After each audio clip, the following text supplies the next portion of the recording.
Discipline Training School, ou également appelée École de disciples avec Jeunesse en mission. Je vais partir aux États-Unis, plus précisément à Madison, du 6 janvier 2018 au 16 juin 2018, c'est-à-dire d'une durée de 5 mois. C'est avant tout pour grandir dans la foi, avec comme thème la nature de Dieu et son caractère, les plans de Dieu pour toi, la population et les nations, tout voir via la perspective de Dieu, rédemption, péché et la croix, reconnaître Jésus comme Seigneur. La famille de Dieu, ses enfants et son Église, devenir plus comme Jésus.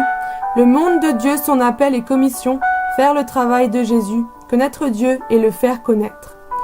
Youth with a Mission, ou Jeunesse en mission, n'est pas seulement pour parler de Dieu et en apprendre plus sur lui, mais c'est aussi dans le but de prendre un thème.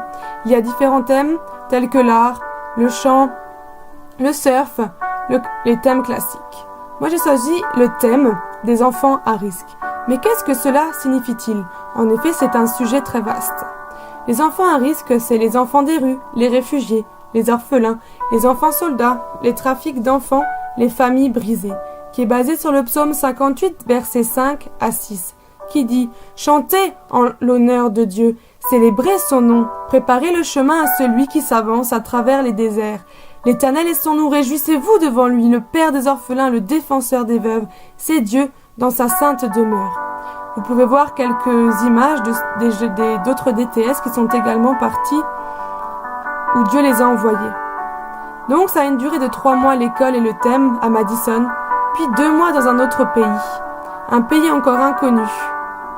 Mais c'est avant tout dans le but de mettre en pratique ce que nous avons appris au cours de ces 3 mois, c'est-à-dire évangéliser et être auprès des enfants à risque. Vous pouvez participer à ce projet par la prière. Voici quelques sujets. Qu'il y ait une bonne entente entre les participants, que Dieu puisse placer chacun des participants dans le bon pays pour les 2 mois, que je puisse grandir dans la foi et que l'anglais ne soit pas un obstacle dans la compréhension et l'interaction. Vous pouvez également m'aider financièrement. Pour finir, j'aimerais vous donner 2 versets.